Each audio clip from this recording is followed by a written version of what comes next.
오늘은 자족하는 마음이 있으면 이란 제목을 가지고 하나님의 말씀 함께 나누도록 하겠습니다. 미국에서 한 여론조사 기관이 이런 여론조사를 했습니다. 당신의 외모를 바꿀 수 있다면 바꾸겠는가? 라는 설문조사였는데 여러분 어떻게 다 만족하십니까? 여러분 외모에 대해서? 예.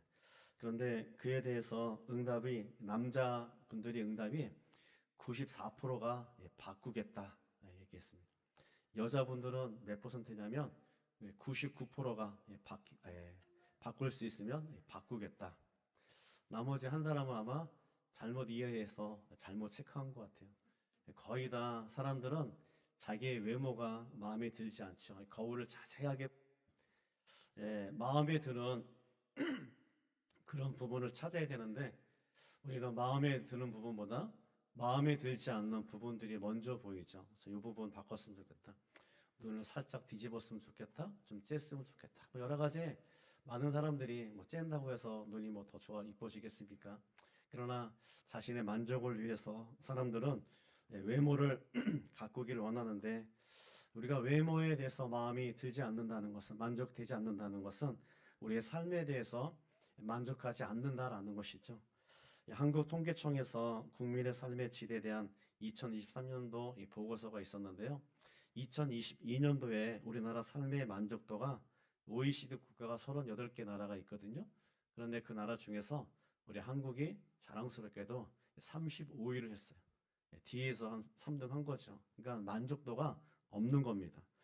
여러분 2018년도에는 27위였는데 4년이 지난 2022년도에는 4단계나 더 떨어져 가지고 35위나 우리나라 한국 사람들은 만족하는 삶을 살고 있다라고 이야기합니다.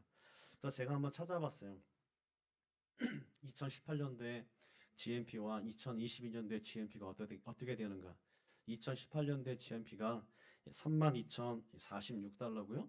2022년도 GNP가 33,592달러. 그러니까 거의 1,000달러가 넘게 GNP가 1인당 GNP가 올라갔어요. 엄청나게 올라간 거죠. 그런데 삶의 만족도는 오히려 4단계가 떨어졌다는 거예요. 그러면은 우리가 물질로 인하여 우리가 채워진다 할지라도 우리의 삶은 만족되지 않는다라는 것이 밝혀졌습니다. 여러분 올해는 2024년도에는 우리가 1인당 GNP가 얼마나 되냐면 36,322달러로 올라갔습니다. 여러분 이 한국이 올해 어떻게 되냐면 일본을 앞질렀어요. 우리가 일본을 옛날에는 정말 저 나라는 이길 수 없는 나라로 생각해 왔거든요. 여러분 1980년도, 1990년도 초반만 해도 일본이 정말 잘 나갔던 시대였어요. 아마 그때 오신 분들은 알겠지만 미국 전역에 일본 차가 다 깔려 있고 미국 전역에 일본 전자제품이 다 전 세계를 지배할 때 그때였습니다. 그때 당시만 해도 일본에 있는 모든 땅을 다 팔면 미국의 이 온 땅을 3배 반이나 살 수 있을 정도로 그때 일본은 잘 나갔죠. 그러다가 이제 미국한테 이제 안 좋게 보여가지고 거품 경제다 해가지고 잃어버진 30년이 그 이후로 이제 일본의 경제 발전이 이루어지지 않아가지고요. 이제 조금 일본 사람들이 월급이 올랐지만 아버지가 30년 전에 받았던 월급을 아들이 30년 후에도 지금 계속해서 월급을 받고 있어요. 아마 한국 갔다 오신 분들은 또 일본까지 들렸다 오신 분들은 아시겠지만 일본이 정말 물가가 너무 낮아가지고 한국보다 그래서 한국 사람들이 그렇게 많이 일본에 가서 물건을 사오고 또 여행을 한다는 그런 얘기를 들었습니다. 이전에는 우리가 상상도 못했던 그런 일들이 벌어졌어요.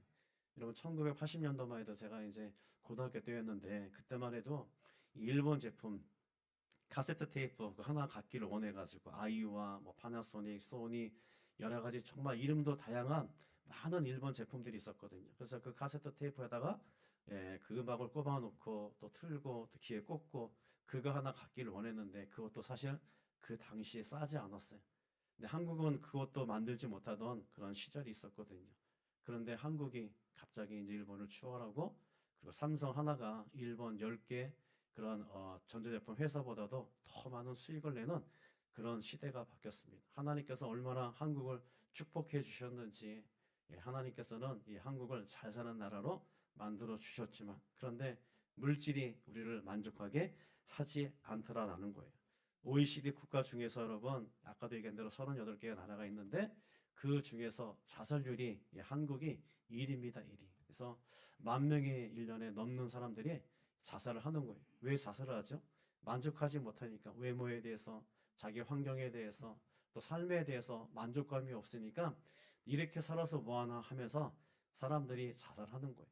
그러면 여러분 우리가 만족하지 못하는 것은 우리가 안에 비어 있기 때문이죠. 뭔가 채워져야 되는데 내가 원하는 거, 내가 요구하는 거, 내가 소망하는 거, 내가 필요로 하는 거 그런 것들이 채워져야 여러분 우리가 만족감을 느끼고 삶의 질이 높아지고 그리고 우리가 행복하게 살 수 있는데 그런데 우리 안에 그 만족감이 채워지지 않더라라는 것이 채워져야 될 것이 채워지지 않죠. 근데 여러분 이 채워져야 할 것이 우리가 원하는 것이 채워지든가요?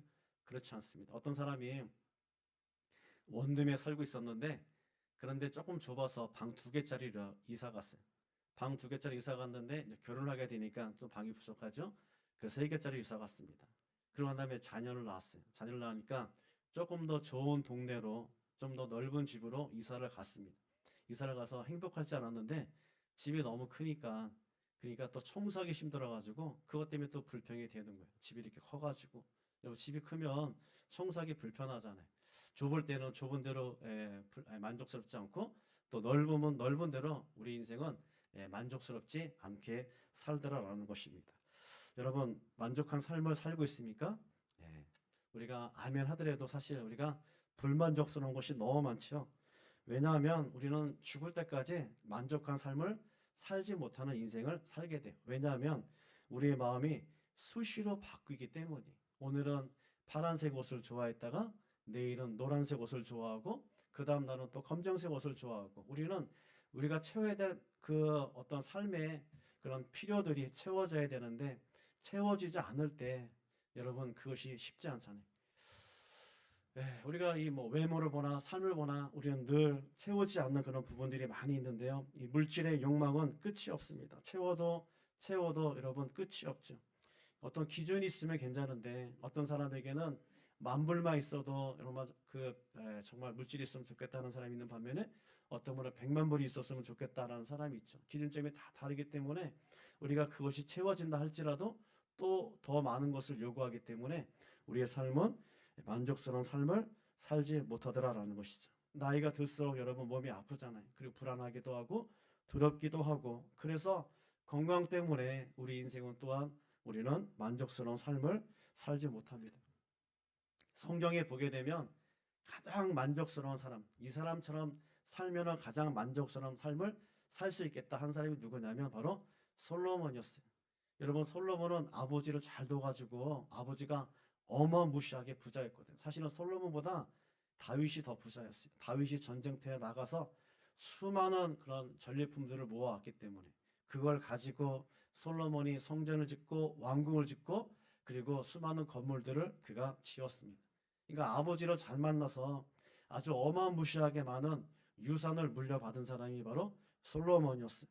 그리고 하나님께서 지혜를 주셔서 그가 통치 40년 동안 별 어려움 없이 정말 나라가 안정되고 가장 나라가 부강한 그런 삶을 살 때가 바로 이 솔로몬 시대였습니다. 복에 넘쳤는지 아내가 1,000명이 넘었고요. 그리고 그는 하루 소비할 그 음식물이 얼마냐면 밀가루가 30고루, 30고루면 한 고루면 한 2가마 정도? 그러면 밀가루가 60가마가 되고 굵은 밀가루가 120가마가 되고 그리고 살찐 소가 10마리, 그 다음에 초장의 소, 그러니까 이 푸른 초장에 있는 그 소들이 20마리, 그리고 양이 100마리, 그 외에 숫사슴과 노루와 암사슴 등 살찐 새들, 그것이 우리는 평생 먹어야 될 그 음식을 이 솔로몬은 하루 소비할 음식이에요. 그래서 학자들이 도대체 이 음식을 소비할 이 양이 얼마큼 많은가 계산을 해봤는데 14,000명에서 15,000명이 먹을 하루의 분량을 솔로몬은 매일매일 소비했어요. 몇 년 동안? 40년 동안. 그가 죽을 때까지 이렇게 그는 호레호식하고 평통한 삶을 살았고요. 그는 나이가 들어서 병들지 않고 그는 정말 이 노안이 들어서 그 뭐죠? 그 나이가 들어서 죽게 되었죠. 여러분 얼마나 행복한 삶입니까? 근데 솔로몬 이야기를 들어보면 솔로몬은 이렇게 살았어도 그는 만족감이 없는 삶이었다라고 그가 고백하고 있어요. 전도서를 읽게 되면 그의 삶을 뭐라고 고백합니까? 헛되다고 고백하고 있잖아요. 여러분 헛된 고백이 여러분 만족한 고백일까요? 그렇지 않죠. 여러분 우리는 솔로몬 같이 그래도 한 번이라도 살아봤으면 좋겠다 생각하지만 그러나 결국 그렇게 살아도 결국에는 우리는 불만족한 삶을 살게 되더라라는 것입니다. 오늘 6절에 보게 되면 6절 한번 같이 읽어볼까요? 6절 그러나 자족하는 마음이 있으면 경건은 큰 이익이 되느니라. 우리는 어떤 삶을 살아야 되냐면 여러분 우리 경건한 삶을 살아야 돼요. 여러분 경건이라는 것은 뭐냐면 거룩한 삶이죠. 하나님께서 내가 거룩하니 너희도 거룩하라고 말씀하셨어요. 우리는 하나님의 성품을 담는 하나님의 거룩한 하나님의 백성이 되어야 될 줄 믿습니다. 우리가 거룩하기 위해서는 우리가 삶이 어떻게 되냐면 만족이 있어야 돼요. 여러분 만족하지 못하면 우리는요 늘 어떻게 사냐면 불평하고 원망하고 좌절과 근심과 걱정과 절망하면서 우리가 살게 되더라는 거예요. 그래서 우리는 어떤 삶을 살아야 되냐면 만족해야 우리는 경건해질 수 있고 만족해야 하나님처럼 거룩한 신앙생활을 우리가 하게 되더라라는 것입니다. 그러면 여러분 우리가 이 만족한 삶을 살기 위해서 자족한 삶을 살기 위해서는 우리가 어떻게 해야 될까 알아야 될 거 아니에요. 그러면 여러분 빌립보서 4장 11절을 봅시다. 같이 읽겠습니다. 내가 궁핍함으로 말하는 것이 아니니라 어떤 형편이든지 나는 자족하기를 배웠노니. 자, 사도 바울이 내가 궁핍함으로 말하는 것이 아니라 어떤 형편이든지 나는 자족하기를 만족하기를 배웠다라고 말씀하고 있어요. 사도 바울은 이 만족을 무언가 채워졌을 때 만족하는 것이 아니라 만족이라는 것은 배울 때 우리가 가르침을 받을 때 만족할 수 있다라는 것이죠. 여러분 사도 바울의 삶은 어떤 삶이었냐면 늘 부족한 삶이었어요. 그가 예수를 만나기 전에는 풍족한 삶이었거든요. 그는 바리새인 중에 바리새인이었고 유대의 랍비였어요. 그는 평생 그는 많은 혜택을 누리며 그냥 고민 없이 살아갈 수 있는 그런 사람이었습니다. 그런데 그가 예수님을 만나고 난 다음에 자기의 모든 혜택을 다 포기하고 내려놓고 예수님을 쫓아서 그가 세계 열방을 향해서 복음을 전했어요. 여러분 세계 열방을 향해서 복음을 전할 때 하나님께서 풍족하게 만족스러운 삶을 채워주면 좋은데 사도 바울이 그렇지 않았다는 것이죠. 여러분 고린도전서 11장에 읽게 되면 사도 바울이 이 1차, 2차, 3차 전도여행 그리고 노마 전도여행 그리고 사도 바울이 이제 제4차 니고볼로라든가 저기 다시스 또 다시 에베소에 돌아와서 그가 4차 전도 여행을 끝마치고 네로 황제에 의해서 죽음을 당할 때까지 사도 바울은 좀처럼 그런 풍족한 삶이 없었어요. 늘 부족한 삶을 살았습니다. 거기 11장에 보게 되면 유대인들에게 40의 감암매를 39대를 5번이나 맞았고요. 태장을 3번이나 맞았고 그리고 여러분 강도의 위험과 바다의 위험과 강도의 위험과 그리고 또 동족 유대인들의 위험 그리고 이방인들로부터 당하는 위험 광야에서 당하는 위험 수많은 위험 온갖 그런 그 선물 보따리 위험의 어떤 선물 보따리를 그가 받으며 살아왔던 사람이었어요. 그러니까 그의 삶은 고통이었고 그 다음에 환난의 연속이었습니다. 27절에 그가 이렇게 고백하고 있어요. 우리 같이 한번 읽겠습니다. 또 수고하고 애쓰고 여러 번 자지 못하고 주리며 목마르고 여러 번 굶고 춥고 헐벗었노라. 그런 선교 여행하면서 제대로 먹지를 못했어요. 제대로 자지도 못했습니다. 여름에는 너무나 덥고 겨울에는 정말 너무나 추웠던 그리고 헐벗었던 바울이었죠. 그의 선교 사역은 하나님의 사역은 만족스럽지 못한 그런 사역이었습니다. 늘 부족한 그런 사역이었습니다. 바울이 이런 불만족스러운 악조건 속에서도 그가 만족할 수 있었던 것은 하나님께서 그에게 뭔가 채워주는 것도 있었지만 하나님께서 만족에 대해서 그에게 가르쳐 주시고 알려주셨기 때문에 사도 바울은 이 선교 사역을 통해서 자족하는 방법을 그가 배우게 되었다라고 고백하고 있습니다. 여러분, 이 만족이라는 것은 뭔가 채워졌을 때 우리가 만족하는 것이 아니라 우리가 하나님으로부터 배울 때, 하나님께서 만족이라는 것을 가르쳐 주실 때 우리는 비로소 만족하는 것을 만족하게 되더라라는 것입니다. 사람은 저절로 자족하거나 만족하는 삶을 살지는 않습니다. 아무리 환경이 만족한 상황에 있다 할지라도, 여러분, 우리가 방금 살펴본 솔로몬처럼 모든 것이 다 갖추어 있어도 여러분, 우리가 만족하지 못하는 거예요. 근데 여러분, 성경에 보게 되면 솔로몬보다도 더 만족한 삶을 살았던 사람이 있었어요. 누구냐면 바로 아담과 하와였습니다. 여러분, 사람이 살 수 있는 가장 완벽한 환경 속에서 아담과 하와가 살았죠. 그는 안전하고요, 만족스러운 에덴 동산에서. 하나님께서 에덴 동산을 만들었으니 여러분, 부족함이 조금이라도 있을까요? 아니죠. 거기는 먹는 것도 생활하는 것도 모든 것이 다 완벽한 그런 삶이었습니다. 에덴 동산 자체가 여러분 이름이 기쁨의 동산이잖아요. 그럼 여러분, 그곳에 살면, 그곳에 있으면 늘 기쁨이 샘솟도 솟아나는 동산이 바로 에덴 동산이잖아요. 근데 하나님께서는 아담과 하와에게 동산 중앙에 있는 그런 선악을 알게 하는 나무를 절대로 먹지 말라고 하나님께서 말씀하셨어요. 먹는 날에는 내가 반드시 죽으리라. 그런데 아담 생각에는 저것을 먹으면 내 삶이 좀 더 만족하지 않을까. 그래서 하나님의 말씀을 무시하고 그 선악과를 먹음으로 말미암아 아담은 더 이상 만족스러운 삶을 살지 못했죠. 에덴 동산에서, 기쁨의 동산에서 쫓겨나는 것뿐만 아니라 평생 노동을 해야 하는 삶을 살아야 됐고, 그가 낳은 자식 가인이 아벨을 죽이는 끔찍한 그런 사건까지도 그는 경험하면서 살게 되었습니다. 하나님을 떠나면 우리는 하나님께서 만족을 가르쳐 주시지 않고 우리가 추구하게 되면 우리는 결국 불만족스러운 삶을 살게 되더라라는 것이죠. 우리는 스스로 만족한 삶을 살 수 있는 인생이 아닙니다. 그래서 하나님께서 이스라엘 백성들에게 만족이라는 것을 가르치기 위해서 이스라엘 백성들이 이집트에서 430년 동안 종살이할 때 그들을 구해내서 바로 가나안 땅에 들어가게 하지 않았어요. 이집트에서 여러분 바로 북쪽으로 올라가게 되면 남자 장정이면 7일이면 충분히 여러분 이 가나안 땅에 도착할 수가 있어요. 여러분, 사람이 많으면, 민족이면 여러분 15일에서 한 적어도 한 달 정도면 충분히 여러분 가나안 땅에 들어갈 수 있는 그 짧은 거리를 하나님께서 그리로 올라가지 않게 하시고 홍해 바다를 건너서 하나님께서는 광야 돌아서 40년 동안 방황하게 하시고, 그리고 하나님께서는 목적지인 이 가나안 땅에 하나님께서 들어가게 하셨다라는 것입니다. 물론 이스라엘 백성들의 죄로 인해서 하나님께서는 광야 40년 허락하셨지만 하나님의 의도는 이스라엘 백성들이 광야를 지나서 그들이 가나안 땅에 들어가기를 원하신 거예요. 하나님께서 광야 40년을 지나가게 하신 이유가 뭡니까?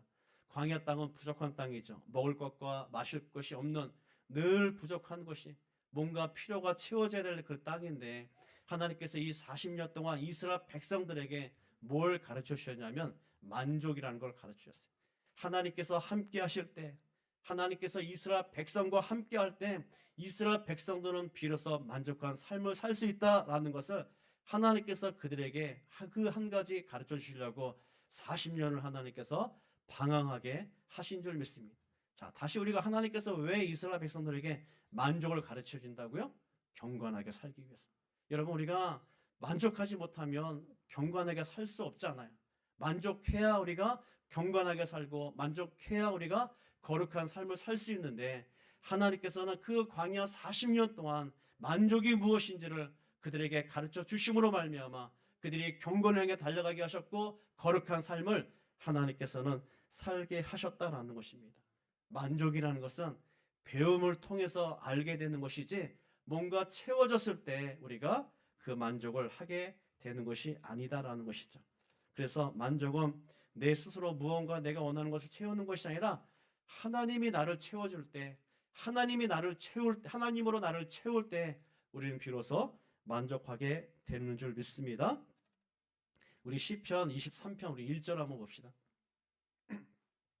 같이 읽겠습니다. 여호와는, 자, 이 시를 보게 되면 다윗이 여호와는 나의 목자시니 내게 부족함이 없다라고 고백하고 있어요. 여러분, 이 다윗이 부족함이 없다는 것은 뭐죠? 만족한다는 거죠. 자기의 필요한 모든 것들이 다 채워졌기 때문에 더 이상 자기의 인생은 불만족스러운 것이 없다라고 그가 고백하고 있어요. 근데 여러분, 다윗이 이 시를 지을 때 다윗이 왕으로 왕궁을 그냥 거닐고 있을 때 그가 좋은 옷을 입고 좋은 음식을 먹고 좋은 침대에서 누워서 시편 23편을 기록한 것이 아니라 다윗이 이 시를 지을 때 언제 지었냐면 우리 4절을 같이 한번 읽겠습니다. 내가 사망의 음침한 골짜기로 다닐지라도 해를 두려워하지 않을 것은 주께서 나와 함께 하심이라 주의 지팡이와 막대기가 나를 안위하시나이다. 다윗이 이 시편 23편을 언제 지었다고요? 내가 사망의 음침한 골짜기를 다닐 때 다윗은 시편 23편을 지었어요. 다시 말한다면 다윗은 그의 인생 가운데 가장 힘들 때, 가장 어려울 때, 생명의 경각에 달려 있을 때, 더 이상 그가 소망의 빛을 볼 수 없을 때 다윗은 시편 23편을 지었어요. 다윗은 가장 부족을 느낄 때, 가장 불만족스러운 삶을 살고 있을 때 다윗은 시편 23편 이 시를 지었습니다. 그럼에도 불구하고 다윗은 여호와는 나의 목자시니 내게 부족함이 없다라고 말씀하고 있어요. 다윗이 이렇게 고백할 수 있었던 것은 하나님이 다윗의 부족함을 하나님께서 채워주셨기 때문인 줄 믿습니다. 여러분 2절과 3절을 같이 한번 읽겠습니다.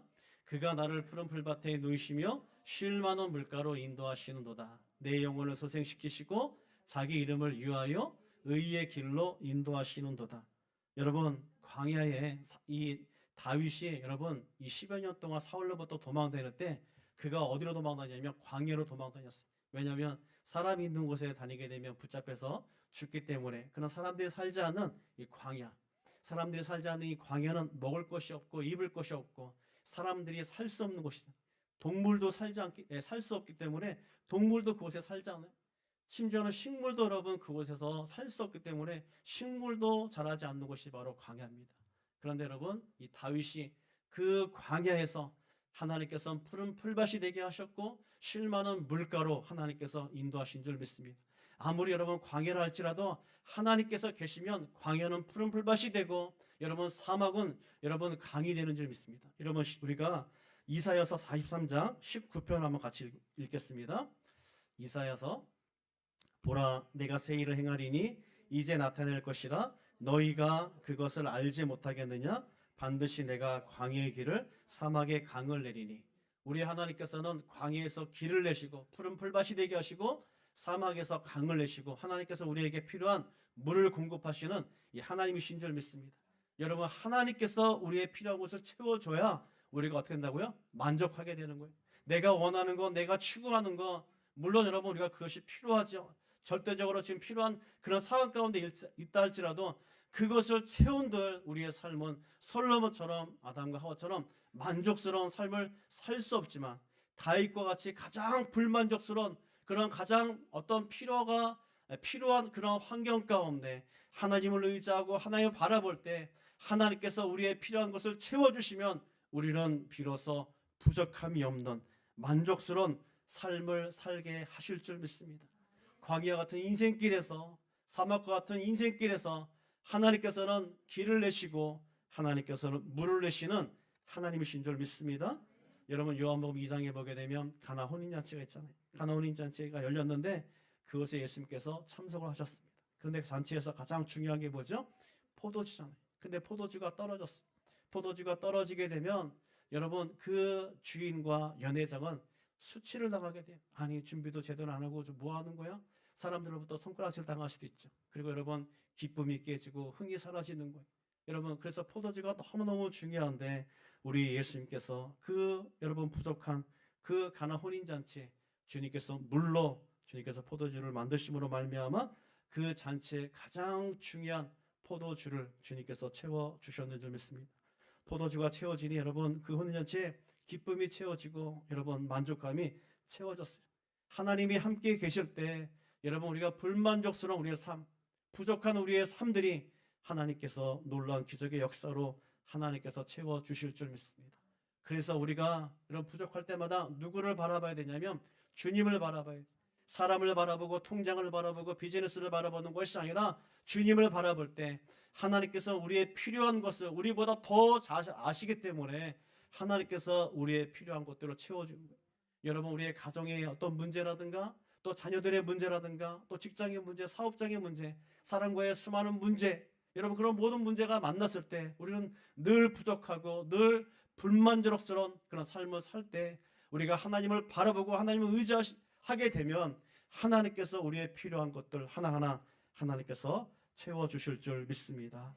여러분, 예수님과 함께 3년 동안 공생애를 보냈던 이 제자들, 예수님께서 예루살렘에 나귀 타고 돌아가신 것을 보고 그들은 1000년 전에 나귀를 타고 예루살렘에 들어간 그 솔로몬을 아마 연상했을 거예요. 이제 예수님께서 예루살렘에 들어가면 이제 로마 식민지로부터 이 속박에서 벗어나고 이 경제적으로 어려운 이 이스라엘 백성들이 회복이 되고 구원될 것이라고 그들은 생각했습니다. 그리고 그들의 꿈은 이제 예수님께서 유대인의 왕이 되시면 자기들은 권력을 붙잡고 이제 하나님의 나라를 그들이 다스릴 것을 생각했는데 예루살렘에 들어갔던 그 예수님은 일주일 만에 십자가에서 아무 힘 없이 무능하게 돌아가시는 것을 보고 그들은 너무나 허무했습니다. 일장 추분과 같이 그들의 삶은 덧없이 지나가 버리자 그들의 마음은 공허하기 시작했죠. 그들은 자신들도 곧 예수님처럼 처형될 것이라고 하는 그런 두려움 속에 그들은 예루살렘을 떠나 자기의 고향으로 그들은 돌아가기 시작했습니다. 그런데 예수님은 우리의 모든 공허함과 허무함을 채우시기 위해서 이 땅에 오셨고 사망의 권세를 이기시고 예수님께서 부활하심으로 말미암아 우리의 부족한 공허한 마음 속에 하나님의 은혜를 하나님께서 우리에게 채워주심으로 우리는 이제 더 이상 공허함과 또 더 이상 허무함과 불만족스러운 삶이 아니라 이제는 만족스러운 삶을 살게 되더라라는 거예요. 이것을 우리가 알아야 되죠. 이것을 배워야 되는 거예요. 이것을 우리가 믿어야죠. 그러면 우리가 현재 물질이 부족하다 할지라도 건강이 우리가 힘들다 할지라도 여러 가지 환경 속에 어려움이 있다 할지라도 우리는 이거 하나만으로도 감사하고 이거 하나만으로도 우리가 만족하며 우리가 살아갈 수 있는 줄 믿습니다. 돈으로 채워도 권력으로 채워도 만족함이 없었던 우리의 마음들이 주님으로 채우게 되면 하나님으로 채우게 되면 우리의 인생은 만족이 되는 거예요. 그래서 복음성가 중에 사람을 보면 세상을 볼 때 만족함이 없었네. 나의 하나님 그분을 볼 때 나를 만족하였네. 여러분 이 찬양이 있잖아요. 그분을 볼 때 세상을 볼 때는 만족함이 없었지만 세상에 있는 것으로 채울 때는 만족함이 없었는데 그런데 주님을 볼 때 주님으로 내 안에 채울 때 그때 비로소 나는 만족하게 되었다라는 것입니다.